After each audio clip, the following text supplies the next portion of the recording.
Good afternoon बच्चों। आज हम नया चैप्टर शुरू करेंगे, वंशागति का आणविक आधार। वंशागति क्या है? वंशागति के कई सारे आपने नियम पढ़े हैं, मेंडल द्वारा प्रतिपादित नियमों को आपने पढ़ा। अब इस चैप्टर में हम लोग वंशागति के आणविक आधार के विषय में पढ़ेंगे।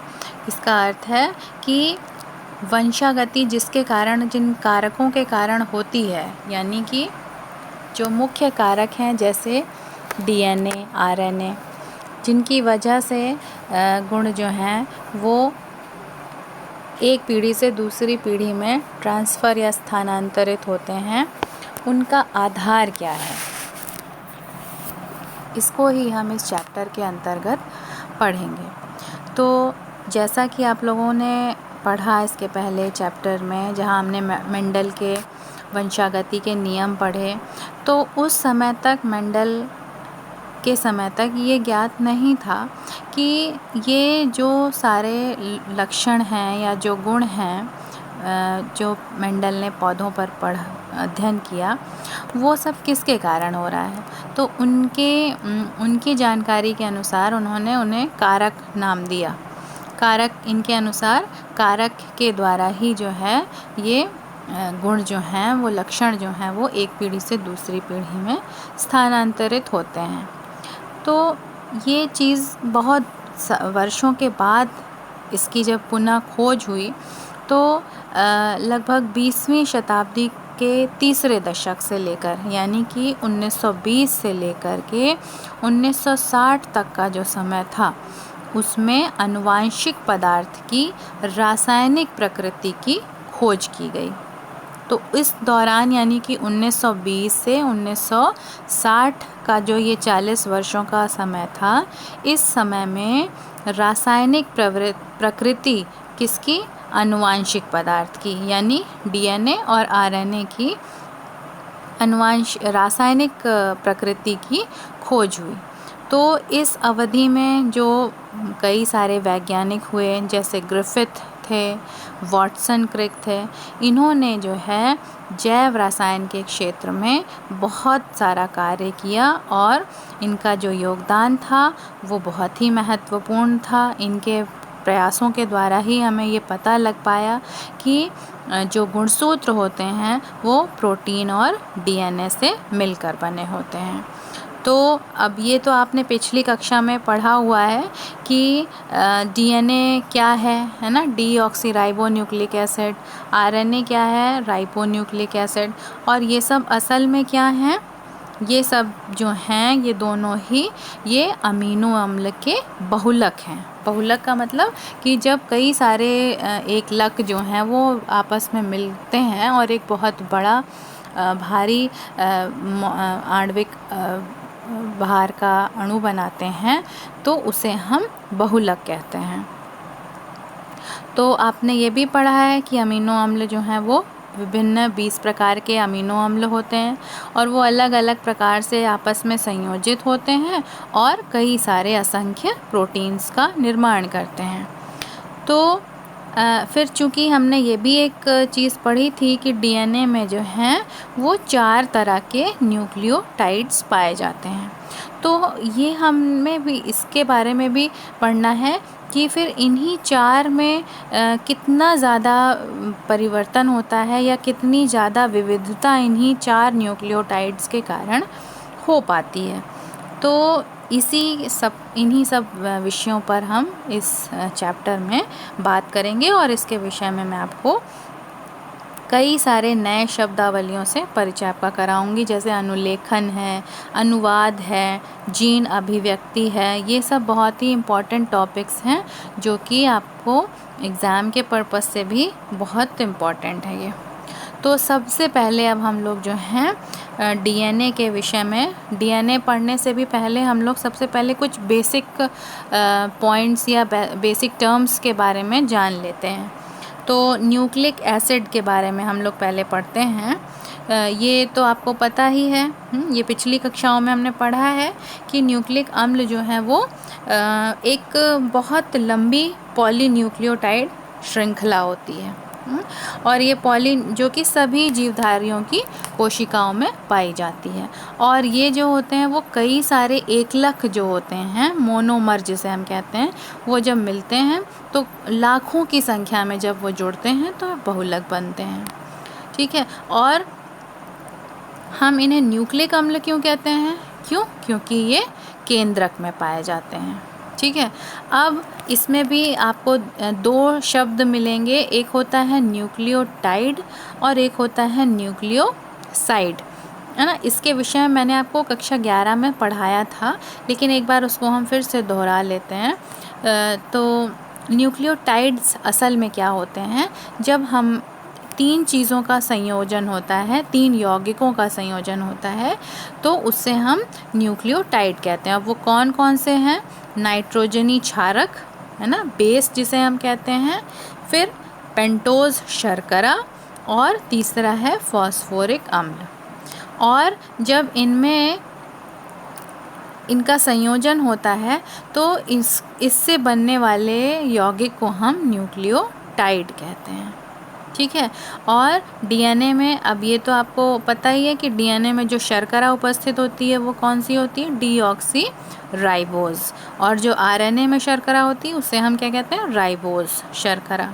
ठीक, अब ये जो पेंटोज शर्करा का मतलब क्या हो गया? Pentose means 5।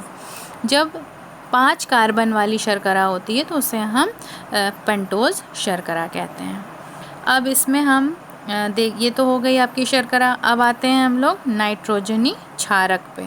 अब ये क्षारक कितने प्रकार के होते हैं? क्षारक जो हैं वो आपके 2 हैं, प्यूरीन और पिरिमिडीन। ठीक है, प्यूरीन जो होते हैं वो या ऐसे हम पढ़ सकते हैं कि जो पिरिमिडीन होते हैं, है ना, प्यूरीन और पिरिमिडीन में जो पिरिमिडीन क्षारक होते हैं इनमें कार्बन और नाइट्रोजन ये दोनों मिलकर एक वलय बनाते हैं। वलय का मतलब क्या हुआ? एक रिंग बनाते हैं। इस तरह से रिंग बनती है। और इसके एग्जाम्पल्स क्या हैं? पिरिमिडीन कौन कौन से होते हैं? थायमीन, साइटोसिन और यूरेसिल। ठीक, ये 3 पिरिमिडीन होते हैं, और या इन्हें हम पिरिमिडीन क्षारक भी कह सकते हैं। फिर इसमें से जो साइटोसिन और थायमीन है ना, थायमीन और साइटोसिन ये दोनों डीएनए में पाए जाते हैं। इसको हम शॉर्ट में कैसे लिखते हैं? थायमीन के लिए हम T लिखते हैं और साइटोसिन के लिए C लिखते हैं। तो ये दोनों डीएनए में पाया जाता है, और आरएनए में थायमीन की जगह पर यूरेसिल आ जाता है, और साइटोसिन तो कॉमन रहता है, वो रहता ही है। ठीक है, तो ये हो गया डीएनए का और ये हो गया आरएनए का। ठीक है, आरएनए में बस थायमीन की जगह पर यूरेसिल आ जाता है, और ये क्या चीज़ है? पिरिमिडीन है। ठीक है, ये पिरिमिडीन है। इसके बाद हम लोग आते हैं प्यूरीन। अब प्यूरीन क्या है? प्यूरीन जो है इसमें भी कार्बन और नाइट्रोजन ही होते हैं, लेकिन अंतर कहाँ पर है कि इसमें 2 वलय होते हैं। जैसे पिरिमिडीन में एक ही वलय होता है, प्यूरीन में 2 वलय होते हैं। ठीक है, यानी इसका मतलब क्या हुआ कि प्यूरीन जो होते हैं वो ज़्यादा बड़े होते हैं, और उनका मॉलिक्यूलर वेट जो होता है, आणविक भार, ज़्यादा होता है। अब ये क्या होते हैं? प्यूरीन के एग्जाम्पल्स क्या हैं? एडेनिन जिसे हम A से दिखाते हैं, और ग्वानिन जिसे हम G से दिखाते हैं। एडेनिन और ग्वानिन क्या हैं? ये प्यूरीन है। ठीक है, ये प्यूरीन, इन्हें हम प्यूरीन कहते हैं।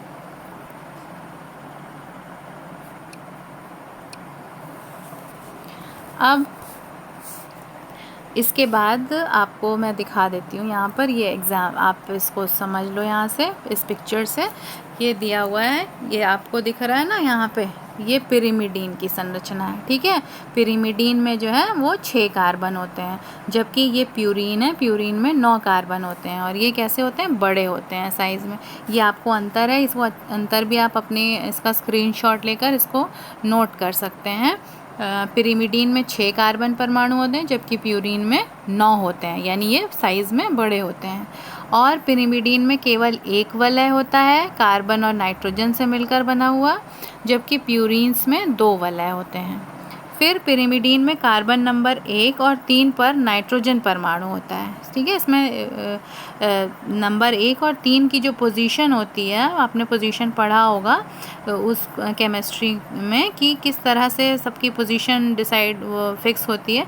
तो उसमें पोजीशन नंबर 1 और 3 पर नाइट्रोजन होता है, जबकि प्यूरीन में 1, 3, 7 और 9 इन पर नाइट्रोजन होता है, ठीक। और पिरिमिडीन में ये 3 प्रकार के होते हैं, थायमीन, यूरेसिल और साइटोसिन। लेकिन एक में यानी कि डीएनए में जो है वो 2 होंगे और आरएनए में भी 2 होंगे, लेकिन इनकी संख्या कुल जो है वो 3 बताई गई है। क्यों? क्योंकि आरएनए में थायमीन की जगह यूरेसिल होगा और डीएनए में थायमीन ही होगा, ठीक है। तो और प्यूरीन क्या होते हैं? प्यूरीन 2 ही प्रकार के होते हैं, एडेनिन और ग्वानिन।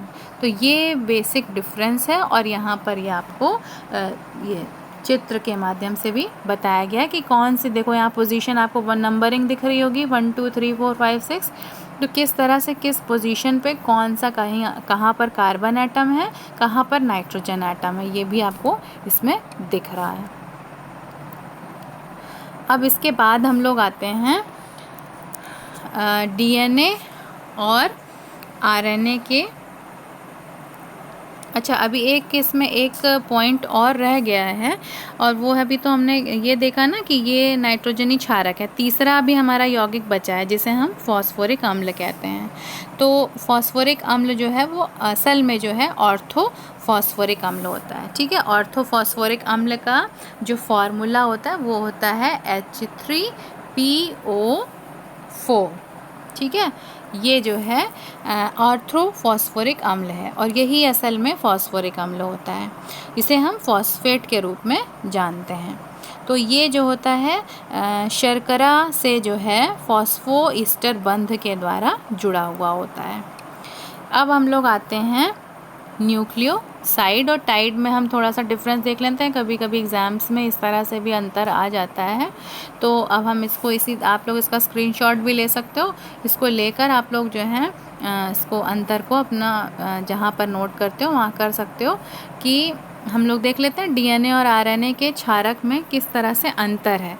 तो पहले हम लोग यहाँ पर ये इधर पॉइंट्स देख लेते हैं किन के बेसिस पे हम अंतर करेंगे यहाँ पर।